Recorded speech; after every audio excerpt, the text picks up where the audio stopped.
You are on Tips and Streams with your host, Coca. Merry Christmas, everyone. Welcome back to Tips and Streams. This is Koken, and I hope you're having a fantastic week, enjoying a day off, and spending it with your people. Now let's get into today's daily predictions. I've got 4 NBA matchups on deck, so buckle up. We're jumping straight into the action. The first prediction for today's NBA games is for the game between the San Antonio Spurs and the Oklahoma City Thunder. Christmas hoops in Oklahoma City usually means one thing. The home team comes out with that playoff-level edge, flying around on defense, turning every loose handle into a runway dunk and making the building feel like a vice. But this matchup has a twist, because San Antonio has already shown it can solve the Thunder's puzzle. That's exactly why I'm leaning into the bounce-back angle instead of panicking about the recent head-to-head results. Here's what I'm watching. Oklahoma City's identity is pressure and precision. They don't beat you with one cute trick. They squeeze the air out of possessions, stay connected on the perimeter, and then punish mistakes with quick strike offense. When they're right, you feel like you're playing against a team with an extra defender on the floor. And even in their last home win, you saw the engine humming, with Shai Gilgeous-Alexander stuffing the stat sheet and controlling the game like a veteran closer. San Antonio is dangerous because it doesn't play scared. The Spurs push pace, they attack space, and they have multiple guys who can put the ball on the deck and create an advantage. De'Aaron Fox brings that downhill speed that bends a defense, and Victor Wembanyama changes the geometry on both ends, even when his minutes are managed. Add in the confidence from the way they've been winning lately, and you get a team that believes it belongs in these spotlight games. So why am I still siding with Oklahoma City to cover a big number?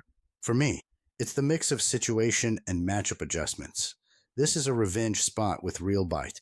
The Thunder have already been tagged by this opponent in meaningful games, and now they get them at home, on Christmas, with every reason to bring maximum intensity. I expect the Thunder to tighten the screws defensively, especially at the point of attack. If they can keep Fox from living in the lane and force San Antonio into more late clock jumpers, the math starts swinging toward Oklahoma City fast. The other key is shot quality. San Antonio can score, but their defense has been the softer side of their profile, especially when opponents shoot well from deep. Oklahoma City doesn't need to reinvent itself here. It needs to win the possession game, limit second chances, and keep the Spurs from running free in transition. If the Thunder do that, their spacing and ball movement should generate enough clean looks to build separation. Injury-wise, Oklahoma City has had some frontcourt uncertainty, and that matters against a team that wants to pressure the paint. But the Thunder's best counter is discipline.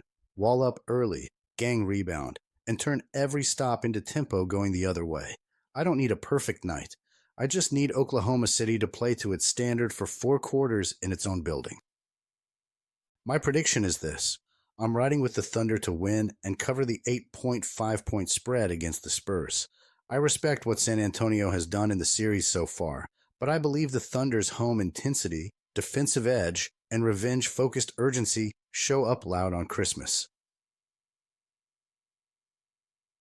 Today's second prediction is for the game between the Dallas Mavericks and Golden State Warriors.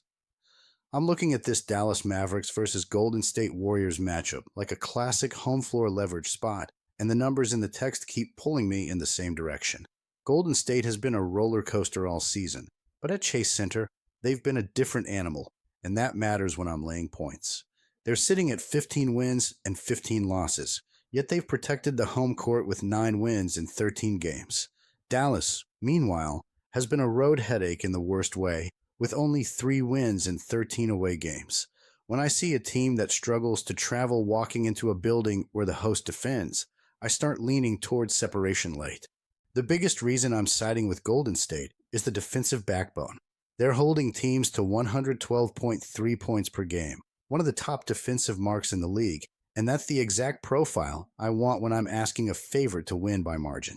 Offensively, they are not lighting the world on fire, but they do have a clear identity. They hunt threes, take them in volume, and a massive chunk of their scoring comes from deep. That's not just style, that's math pressure. If the Warriors get clean catch-and-shoot looks and keep the shot diet disciplined, they can stack runs quickly without needing a perfect night overall. On the Dallas side, I respect the ceiling we just saw against Denver. Cooper Flagg detonated with a monster line, and Anthony Davis showed he can still put up big production when the game turns into a scorer's duel.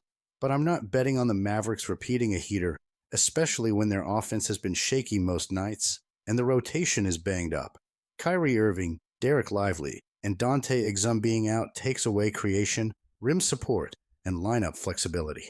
Add in the questionable tags around key pieces like Dwight Powell, Max Christie, Klay Thompson, and P.J. Washington, and it's hard for me to picture Dallas sustaining 4 quarters of clean execution, especially if Golden State cranks up ball pressure and forces them into late clock possessions. For Golden State, everything starts with Stephen Curry, and he's still playing like a top-tier engine at nearly 29 points per game on high-difficulty shot-making. If Dallas sends extra attention, that's where the Warriors' secondary playmaking and spacing become the swing factor. Draymond Green can organize the traffic, and Jimmy Butler gives them another steady hand who can manufacture points when the rhythm gets choppy. If Golden State keeps Dallas off the glass and doesn't gift extra chances, the Mavericks' road offense is going to have to earn everything. My prediction is simple, and it matches my read. I'm backing the Warriors to cover the 8-point spread against the Mavericks. I see Golden State's defense and home comfort showing up after halftime, and I expect them to pull away late. The third prediction for today is for the game between the Houston Rockets and the Los Angeles Lakers. Christmas night, and this one feels like a reality check game more than a holiday show. When I'm breaking down Rockets, Lakers, I'm starting with the one thing that swings everything: availability. The Lakers are dealing with real lineup turbulence. Austin Reeves being out is a huge chunk of shot making and playmaking off the board, and Luka Doncic's status is the headline. If Luka is limited or can't go, the Lakers' offense becomes way more predictable, and that's a tough way to live against a Houston team that can turn missed shots into second chances and quick points. And even if the Lakers suit up more bodies, I'm not ignoring the bigger picture. This team has been winning, but it hasn't looked like a machine lately. The defense has been leaky, and when they're not locked in, they give up clean looks and get dragged into track meets they can't consistently control.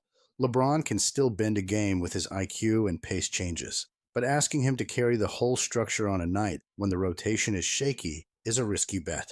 Houston isn't some perfect autoplay either.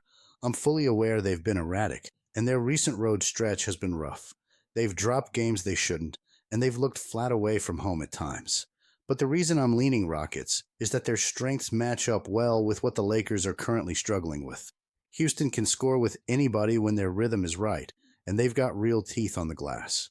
Extra possessions matter in a game that could come down to a handful of late trips, especially if the Lakers are missing key creators and have to manufacture offense possession by possession. What I like most about Houston's profile is that they don't need everything to be pretty to stay competitive. They can win ugly with rebounds, pressure, and physical defense when they're dialed in, and they've already shown they can rise in big spots. On the Lakers' side, the margin feels thinner. If they're not generating efficient offense, the defensive issues become even louder, and that's how a close game can slip into a 2 or 3 possession hole fast. So this is how I'm playing it. I'm not overcomplicating it with 1,000 angles. I'm following the most reliable signal in this matchup: the Lakers' health and the way it impacts their shot creation, spacing, and late-game execution. With Houston coming in healthier overall and built to punish soft stretches with second chances and tempo bursts, I'm willing to live with the road volatility. My prediction is, I'm picking the Rockets to win and cover the 1.5-point spread against the Lakers. I'm riding with Houston to be the steadier team when it matters most. Today's last prediction is for the game between the Minnesota Timberwolves and Denver Nuggets. Christmas night at Ball Arena always feels a little louder, and this Minnesota-Denver rivalry has real teeth. The same architect, same Western Conference goals, and plenty of recent history that still hangs in the air. When these two meet, it's rarely casual. It's usually a chess match that turns into a fistfight of runs, adjustments, and big shot answers. From my seat, the biggest separator tonight is health and lineup stability. Denver's offense is still a masterpiece when it's whole, but right now it's asking Nikola Jokic and Jamal Murray to carry a heavier load than usual. Aaron Gordon and Christian Braun being out matters because those are two-way pieces that keep Denver connected on both ends. And if Cameron Johnson is limited or can't go, that's another rotation hit on a team that already needs clean minutes from its wings. Now, I'm not pretending Denver suddenly forgot how to score. They're still the league's most efficient shooting team. They lead the league in made field goals per game, and their spacing is elite. Jokic is Jokic, and he bends defenses with patience and touch, then punishes you with that next-level passing. Murray is cooking too, and when he gets downhill into those pocket windows, Denver's half-court game looks unstoppable. But here's the thing. Minnesota is built to make those windows smaller. The Timberwolves limit opponent three-point attempts. They contest like crazy, and they can turn defense into momentum fast. Over the last couple of weeks, they've been playing with real edge, winning 10 of their last 12 and stacking statement wins. Anthony Edwards is in that takeover mode right now, putting pressure on the rim, rising into jumpers when the defense backs up, and setting a tone that the rest of the roster follows. Julius Randle gives them another downhill creator who can punish mismatches and keep the offense from getting predictable. And I can't ignore Denver's home profile this season. They've taken a chunk of their losses in their own building, and their results as a home favorite have been shakier than people expect. Minnesota, on the other hand, has shown they're comfortable walking into Ball Arena with no fear, especially when they're coming off a win. That confidence matters in a Christmas spotlight game because you can't fake your composure when the runs start flying. Yes, Denver already got Minnesota twice this season, and that's exactly why I like the Timberwolves mindset tonight. This is the kind of opponent Minnesota circles. They know what it feels like to be on the wrong end of Jokic's control, and they also know they can match Denver's physicality if they stay disciplined. If Minnesota keeps their turnovers in check and makes Denver defend for a full possession, they're going to be right there in the final stretch. So when I zoom out, I see the cleaner path on the Minnesota side, better recent form, a defensive profile that travels, and a Denver rotation that's missing key bodies. My prediction, here, I'm going to take the Timberwolves to cover the 4.5-point spread against the Nuggets in Denver. This is the safest bet today. I'm 100% confident that the Timberwolves will cover the 4.5-point spread and almost 100% sure that Minnesota will win here.